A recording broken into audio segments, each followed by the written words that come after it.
চলেই আসে। ছোট থেকে এরকমই সে, হাসি মুখ স্বভাবের অভ্যাসে। অনেক চেষ্টা করেও জাহির করতে পারে না বিষ মত।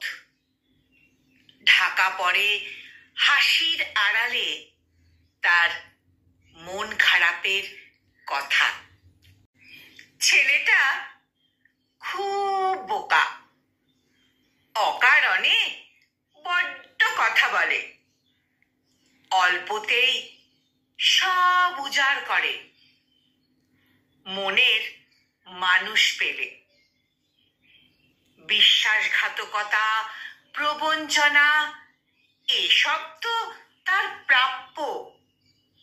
ঠিকই আছে, আজকালকার দিনে এমন হলে চলে।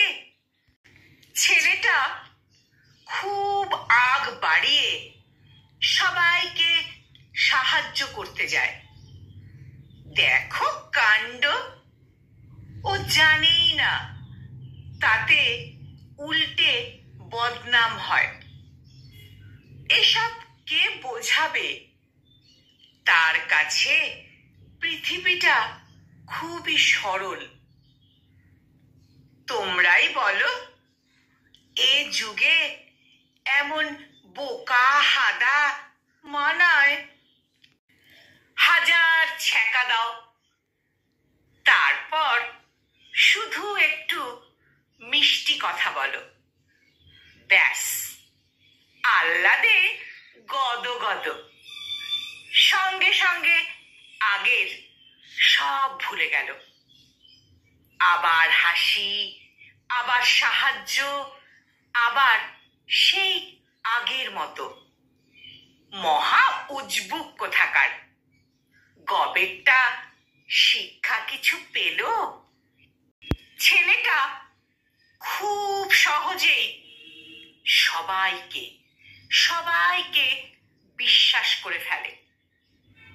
এবার বুঝতে পারে খুব ঠকে গেছে।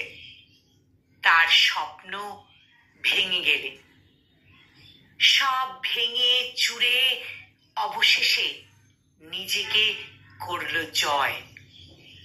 জানতে পারল আসলে সে ভালো মানুষ নয়। অবশেষে জানতে পারল আসলে সে ভালো মানুষ নয়। কলমে বিজয় সরকার আর কণ্ঠ প্রয়াসে আমি নিবেদিতা।